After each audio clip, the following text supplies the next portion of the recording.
for your sake on this most meaningful of holidays, this most meaningful of holy days. The meaning of Easter extends into antiquity long before the life of Jesus, because as you know, the pagans celebrated Easter long before Emperor Constantine appropriated this particular time of year to celebrate the death and resurrection of Christ. It's spring, and the feast day of Easter has always meant new life. And that's precisely why Constantine and his theologians applied this aspect of the life of Jesus, his death and resurrection, to this feast day. And when we consider wherever we live in the world, the changing environment as winter gives way to spring, it is a universal archetype of death and rebirth, the leaves budding, the flowers blooming, the birds and insects returning, and all manner of animal coming out of hibernation. And many humans, for that matter, coming out of their winter hibernation. You see the activity outside grows almost exponentially as to what it was in the dead of winter. So we can approach this holy day just on that level. This is a universal archetype, something that happens regularly at all different levels of nature. But of course, the greater significance of this holy day is the transformative process that psychological death and birth of the divine self in its place of the mortal psychology, where the mortal vessel, the mortal being, the mortal self, gives way at last for the embodiment, the realization, the actualization of their innermost essence. And an individual is transformed into a true vessel, a true incarnation of the Christ. This is ultimately what the death and resurrection of Jesus shows us. It is the pinnacle moment of anyone who is walking the path of the Bodhisattva, a path of suffering and sacrifice for humanity. And it is just serendipitous that last week we were talking about Shawshank Redemption, and we were talking about freedom and liberation and being the embodiment of liberty, even in such a place as a prison, and managing to bring the light of freedom and the warmth of hope to such a gray and dreary and mechanical institution as a prison. That mechanical institution has the effect of making its inmates become institutionalized. In other words, utterly reliant upon the mechanicity of the institution that is enslaving them. And we were talking about how this could very well be the most perfect allegory for this humanity, for the human condition.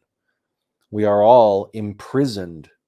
We are all institutionalized by our mechanical nature. That mechanicity has its own schedule, has its own time frames, has its own priorities, and it fulfills those priorities in a heartless, soulless way, just like any machine does. The algorithms of our mechanical nature, our egos, are like malware. They execute their program, and they will do whatever is required to be able to execute their program. That's their nature. And mechanical nature is incapable of doing anything outside of its mechanical nature. A wristwatch, a mechanical wristwatch, cannot show you the direction. For that, you need a compass. And a compass cannot tell time. Why not? It's because it's the way it's designed. Its mechanical nature prohibits it from doing anything other than what it was designed to do. And that's all of mechanical nature. A tree cannot be a buffalo. It just simply cannot. And a buffalo cannot fly because its nature prohibits it. Mechanical nature, in other words, is deterministic. Mechanical nature is subjective. It is limiting. Divine nature is possibility, opportunity, imagination, exploration, freedom, liberty, discovery. It's objective from the viewpoint of the law of free will, which is absolute.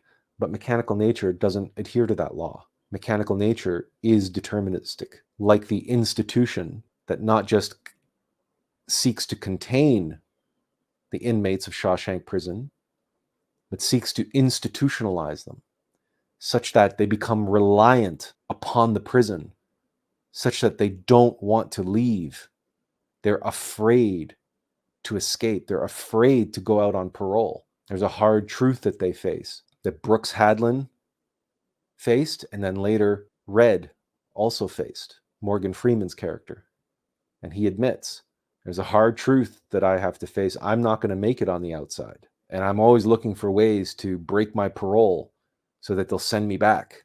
There's only one thing that keeps me from doing that, and that's the promise I made to Andy, that embodiment of freedom. Andy, who crawled through 500 yards of raw sewage into freedom, into a new identity. He became a new man. He was reborn through that process of all that suffering and all that time spent imprisoned by that mechanical institution. He never lost hope, and he never lost his integrity, despite all of the suffering and everything that he endured, and despite having to be subjected to participation in the corruption of Warden Norton and Constable Hadley, the captain of the guard, and et cetera, et cetera.